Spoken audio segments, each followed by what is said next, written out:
Wapendwa wasikilizaji wa Radio Tabora FM, tumsifu Yesu Kristo.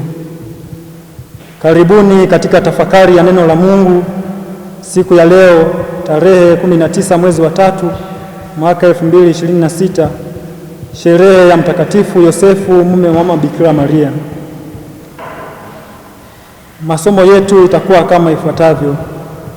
Somo la kwanza, kitabu cha pili cha Samueli sura ya 7 aya ya 4 hadi ya 5, aya ya 12 hadi ya 14 na aya ya 16.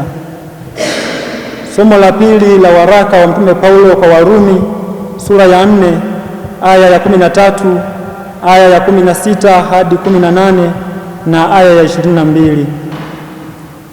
Somo la Injili natoka Injili ya Mtakatifu Mathayo sura ya kwanza aya ya 16, aya ya 18 hadi 21 na aya ya 24.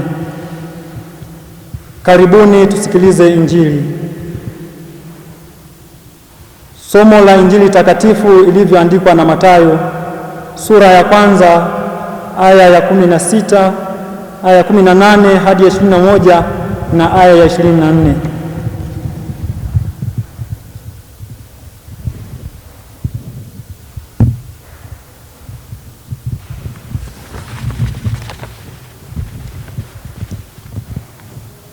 Yakobo alimzaa Yosefu mumewe Mariamu aliyemzaa Yesu aitwaye Kristo.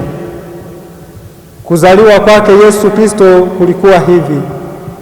Mariamu mama yake alipokuwa ameposwa na Yusufu, kabla hawajakaribiana, alionekana ana mimba kwa uwezo wa Roho Mtakatifu. Naye Yusufu mumewe, kwa vile alivyokuwa mtu wa haki, asitake kumwaibisha, aliazimu kumwacha kwa siri. Basi alipokuwa akifikiri hayo, tazama, malaika wa Bwana alimtokea katika ndoto akisema, Yusufu mwana wa Daudi, usihofu kumchukua Mariamu mkeo, maana mimba yake ni kwa uwezo wa Roho Mtakatifu. Naye atazaa mwana, nawe utamwita jina lake Yesu, maana yeye ndiye atakayewaokoa watu wake na dhambi zao. Naye Yusufu alipoamka katika usingizi, alifanya kama malaika wa Bwana alivyomwagiza, akamchukua mkewe. Neno la Bwana. Sifa kwako, e Kristo. Tafakari. Leo kanisa linaadhimisha sherehe ya Mtakatifu Yosefu mume wa Bikira Maria.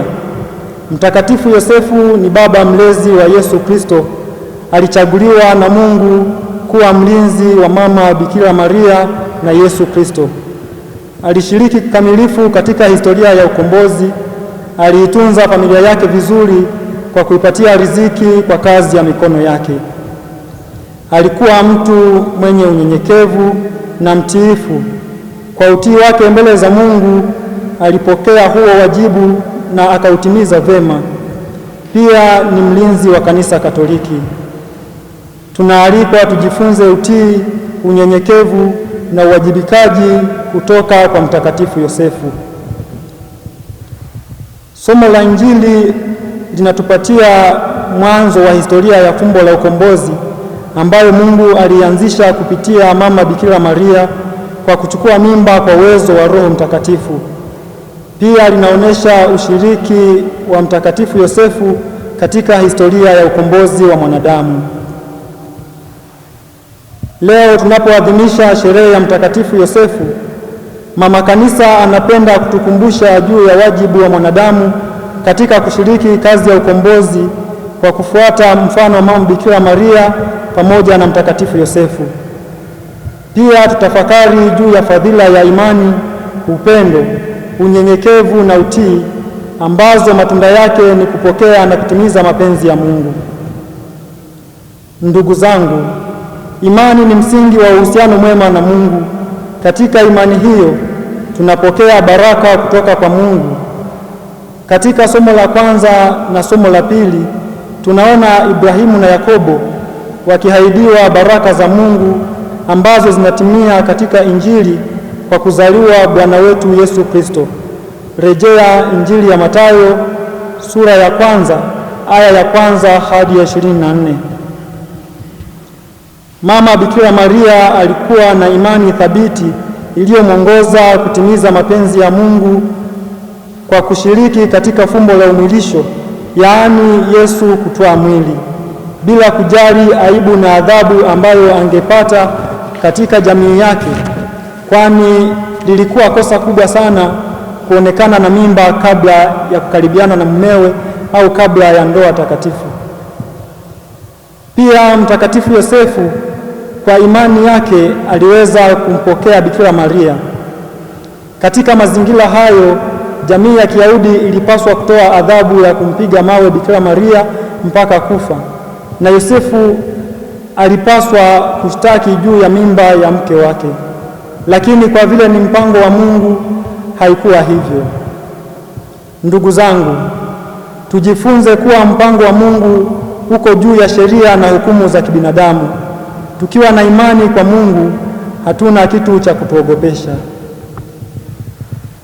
Mtakatifu Yosefu aliongozwa na fadhila ya unyenyekevu na utii ambazo zilimsaidia kusikiliza sauti ya Mungu.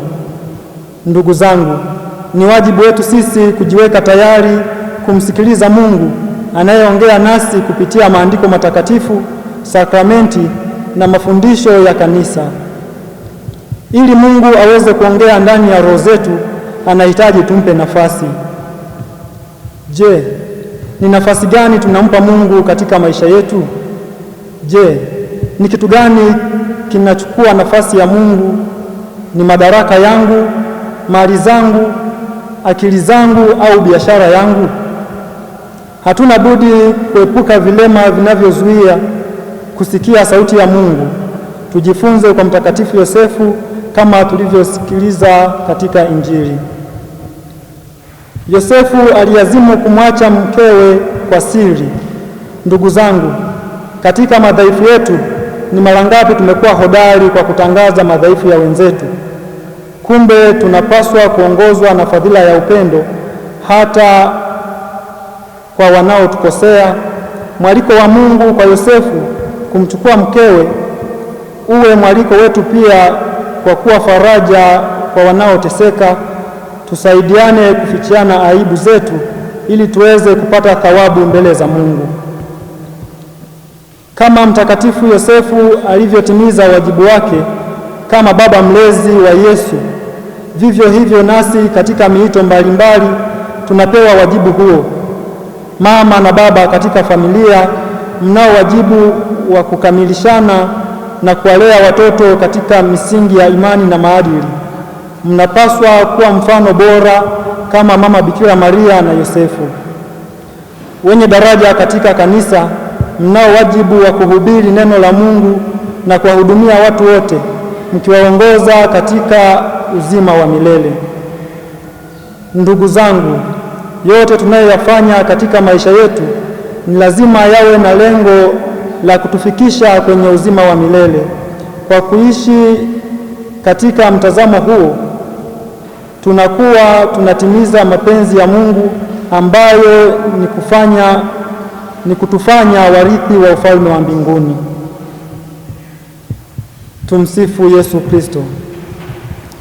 Tafakari hii imeletwa kwenu nami Frater John Manyama wa Jimbo Katoliki Bunda, ninayesoma masomo ya teolojia mwaka wa 3 katika seminari kuu ya Mtakatifu Paulo Mtume Kipalapala.